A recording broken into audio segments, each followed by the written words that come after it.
पृथ्वी पर जब हमें कोई भी ऐसी चीज़ जाननी होती है जो बहुत ही प्राचीन है, तो हम क्या करते हैं? प्राचीन चीज़ों के ऊपर अध्ययन करते हैं, खुदाई करते हैं। जो भी प्राचीन चीज़ें मिलती हैं, उनके द्वारा हम पता लगा सकते हैं कि प्राचीन समय में क्या चीज़ें होती थी, सभ्यता कैसी थी, या जो भी चीज़ें हैं, हम उन्हीं के द्वारा पता लगा सकते हैं। तो अगर हम यही चीज़ ब्रह्मांड को ध्यान में रखकर देखें, तब हमें क्या करना होगा?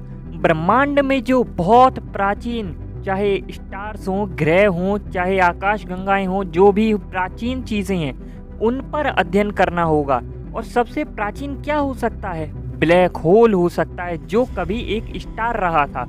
अगर हम उनके बारे में रिसर्च करते हैं, तो हम पता लगा सकते हैं कि ब्रह्मांड की शुरुआत किस प्रकार हुई थी। तो रिसेंटली यहाँ पर एक खोज हुई है, जिसमें कि ब्रह्मांड में सबसे दूर आकाशगंगा को खोजा गया है, और इसके केंद्र में एक सुपर मैसिव ब्लैक होल है। तो ये ब्लैक होल सबसे प्राचीन है, मतलब कि ये पहले एक स्टार रहा होगा, उसके बाद ये ब्लैक होल बन गया है। लेकिन क्या ये सबसे प्राचीन हो सकता है? नहीं, क्योंकि यहाँ पर बताया गया है कि अब तक खोजे हुए सबसे दूर ये आकाशगंगा मिली है, जिसके केंद्र में ये ब्लैक होल है। लेकिन सोचने वाली बात तो ये है कि जब बिग बैंग हुआ होगा, तो जो पहले दूर होंगे वो छिटक के और दूर चले गए होंगे। तो मतलब वहाँ तक तो हम पहुँचे ही नहीं हैं। हमारा तो अलग ही यूनिवर्स है, ऑब्जर्वेबल यूनिवर्स। तो उसके पार भी तो कितने ऐसे ही स्टार्स, आकाशगंगाएं और न जाने क्या क्या चीज़ें होंगी, वो तो और प्राचीन होंगी।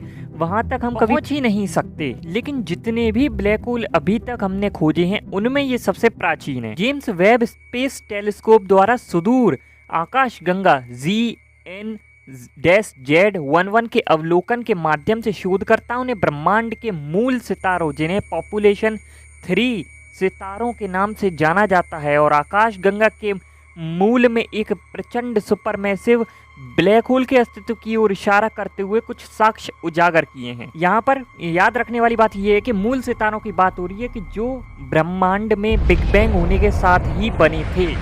उन्हें पॉपुलेशन 3 सितारे कहा जाता है, ये याद रखना। जेम्स वेब स्पेस टेलीस्कोप को बिग बैंग के बाद पैदा हुए पहले सितारों को देखने के लिए लॉन्च किया गया था, और इसने ठीक वैसा ही किया है जैसे ही इसने एक आकाशगंगा को देखा जो अस्तित्व में थी जब ब्रह्मांड सिर्फ और सिर्फ 430 मिलियन वर्ष पुराना था। कैम्ब्रिज विश्वविद्यालय के रॉबर्टो मेओलिनो और उनकी टीम ने इस प्राचीन ब्रह्मांडीय इकाई के रहस्यों को जानने के लिए दूरबीन के उन्नत निकट अवरक्त उपकरणों का उपयोग करते हुए जांच का नेतृत्व किया। नासा के जेम्स वेब स्पेस टेलीस्कोप का उपयोग करने वाली 2 टीमों ने ब्रह्मांड में अब तक देखी गई सबसे युवा और सबसे दूर की आकाशगंगाओं में से एक का अध्ययन किया है।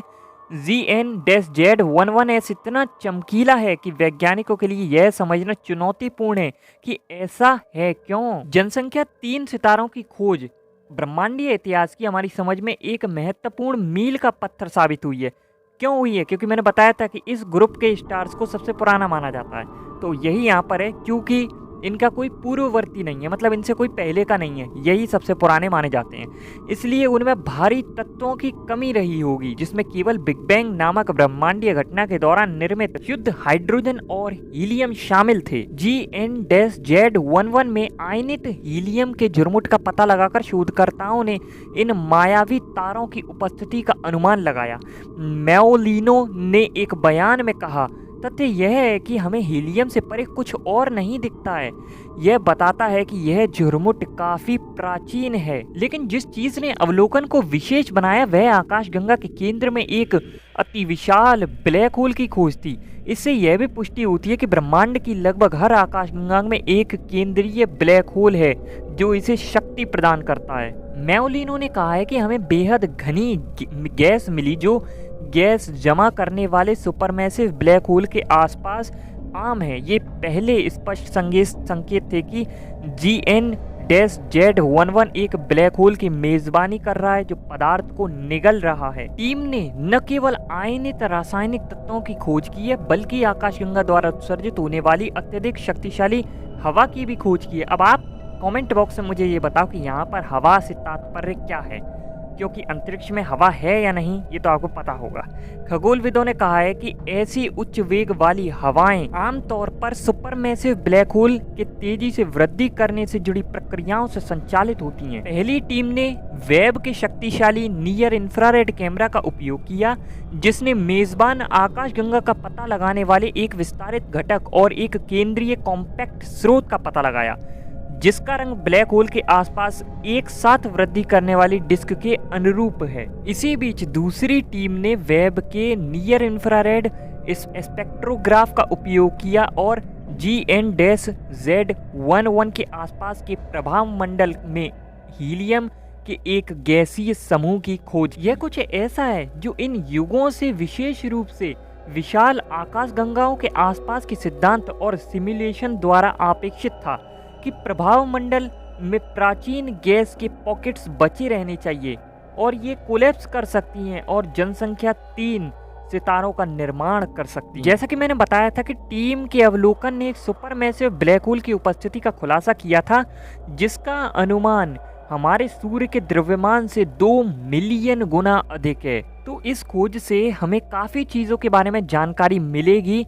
यहाँ पर है कि जैसे जैसे मानवता ब्रह्मांड के रहस्यों को सुलझाना जारी रखती है, प्रत्येक नया रहस्योद्घाटन हमें हमारे ब्रह्मांड की उत्पत्ति और विकास को समझने के करीब लाता है। और इसीलिए आपने देखा होगा इससे पहले भी अनेक वीडियो बनी होंगी कि सबसे प्राचीन ब्लैक होल, सबसे प्राचीन स्टार मिल गया, ये मिल गया। लेकिन समय जैसे ही आगे बढ़ता है हम और भी अधिक जटिल टेक्नोलॉजी बना लेते हैं, उसके कारण हम और आगे देख पाते हैं और चीज़ों का अवलोकन कर पाते हैं, जिसके कारण और नई चीज़ें मिल जाती है। फिर हम कहते हैं नहीं ये वाली और ज़्यादा प्राचीन है। ये सब कुछ डिपेंड करता है हमारी टेक्नोलॉजी पर। जैसे जैसे हम आगे बढ़ते जाएंगे, नई नई खोज करते जाएंगे, उससे हमें नई नई जानकारियां प्राप्त होती चलेंगी। लेकिन सच बताऊं तो मुझे अब भी ऐसा लगता है कि ब्रह्मांड की शुरुआत किस प्रकार हुई ये जानने के अभी भी हम कोसों दूर हैं। लेकिन सभी चीज़ों का पता लगाने के लिए हमें दूसरे ग्रहों पर भी जाना पड़ेगा। सिर्फ यहाँ बैठे बैठे हम सब चीज़ों की बारे में जानकारी प्राप्त नहीं कर सकते और इसीलिए